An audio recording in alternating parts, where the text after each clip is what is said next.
Welcome to Subramani. Few people have asked me that Subra, you keep talking about retirement. Can you at least tell us how to make a chart? I think that's a very fair point. I do not know whether I have made any videos about how to start planning for your retired life.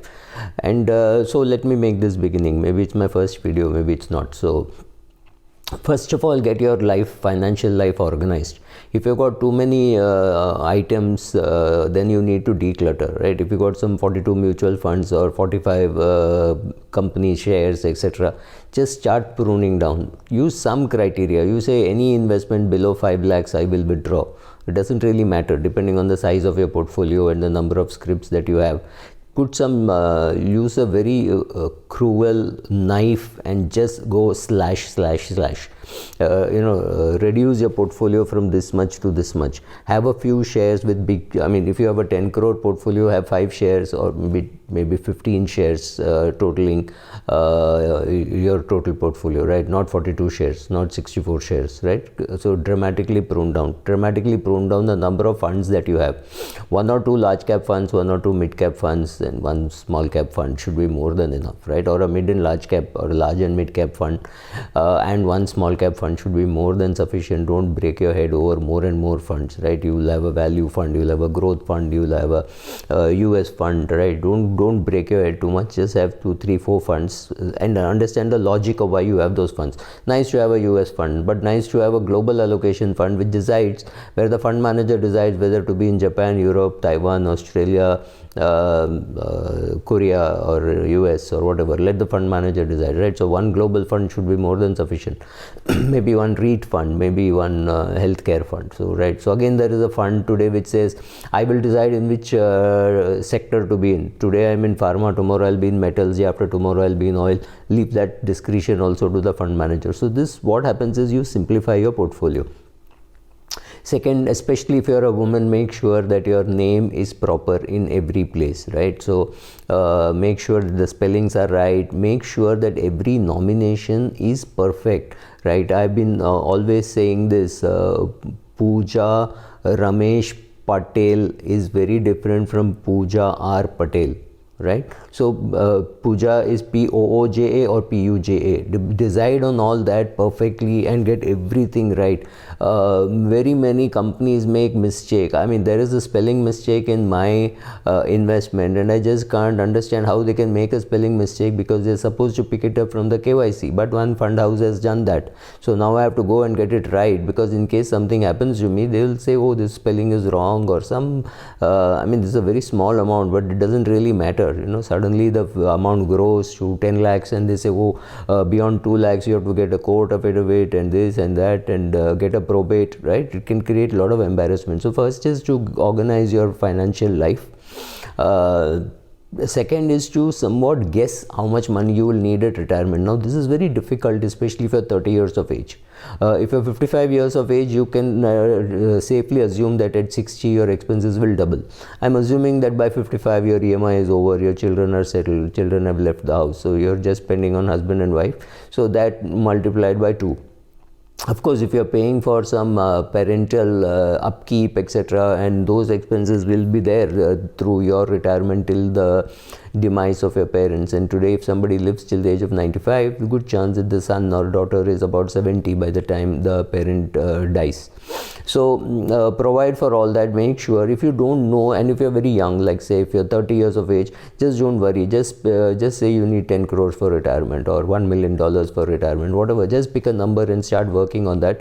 Don't worry too much about how much you will exactly require. Just as long as you're able to understand that you will require not less than 10 crores or 12 crores or 15 crores, whatever, depending on the age at which you are starting.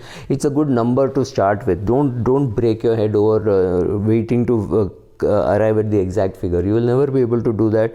Even at 55, when you estimate, you're still estimating, right? You're not sure that how you will be, whether it will be perfectly right. So there are a lot of things we will talk about it. But yes, trying to estimate how much you need is a good second point to think about. If you don't know how to do it, okay, so first find out how much you're spending right now, how much of these expenses will spill into your retirement. Like if you're paying for some son son's education at 52, good chance that that will not be there. Something else might take its place, but then children's education, etc., which is today a pretty big dent on your portfolio, will not be there, right? So find out what are your important goals in retirement. Suppose you stay in a small place, you have a nice garden, and gardening is your hobby, and you spend 2-3 hours a day on gardening. It's not as expensive as roaming around the world. I mean, if you decide that you will travel only in very high, good quality aircrafts in the front seats, fairly obvious you will be spending more than what you will if you're staying in Bangalore. Going to Goa by road is obviously much cheaper than going to Greece or Spain for a vacation. So find out what you're going to do, how much money you will need, so that is something which you can think of calculating. Find out how healthy you are, because your medical expenses is going to be a function of how healthy you are. So make sure that you have adequate medical insurance. Take it as soon as you can when you're young, so that for example, I have a medical insurance which I've been using for the last 17-18 years, and I've never made a claim. So my insurance company knows that here is a good client who has never made a claim. So tomorrow if I make a claim for say 20,000 rupees or 25,000 rupees, I don't think there is going to be great scrutiny. I pay almost 50,000 rupees per year as premium. I don't think they're going to look at my claim and with suspicion, saying, oh, there is something wrong. So nice to build a track record. So take an insurance policy, whatever it is. Even if you have a company policy, take a policy and keep it ready. We also make sure, check out with your employer whether the health insurance spills over into your retirement. Some companies do give that, and I think that's a fantastic perquisite to get. Some companies have that rule that for 15 years if you have worked with this company, then and you retire from here, not resign from here, then you will get medical for the next 20 years or things like that. So which means till you're 80, that is your medical is covered, and which means largely almost everything, right? Because I don't think after 80 you may not have a bypass or things like that. Yes, there could be other problems, but largely for 20 years if it's covered, that's great. If it's not covered, you have to build your own medical health insurance stuff. Find out also whether you need, unfortunately in India, long-term care insurance is not available. So just find out, I mean, keeping a portion of your money for long-term care insurance is going to be very useful, because also decide when you are planning to retire and where will you be staying during retirement. Again, retirement I've always broken into two parts. One is from 70 to 85 and one is 85 and beyond. So find out where you're going to stay for the first part, and second part it could be different. In the first part you may not worry too much about the weather. In the second part you may not want to stay in a cold place, or you may not want to stay in a hot place, depending on your body constitution and what you want to really do. While doing all this, also take into account taxation, because given India's debt, chances are going forward our taxation will only increase, it will not decrease. Whatever the government says that GST collection will increase, we will reduce direct taxes, I think that's a pipe dream. Next 5-7 years, I don't see anybody's taxation amount going down.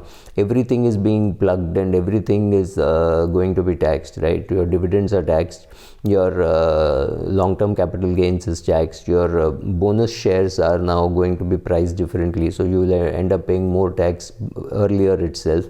So all these things will only increase your taxation. So if anybody tells you that taxes in this country will go down, it's a pipe dream. I can't imagine taxes going down even in the US. I don't imagine taxes going down in India. It's not going to happen, simply because countries have so much of debt that repayment will come only from taxes. And if you are in the top 2% of the country's population, very good chance that you will continue to remain there unless you screw up your portfolio real bad. So I think being prepared with taxes, I think this is a good start. Whether you're 22 or whether you're 32 or whether you're 52, make this chart.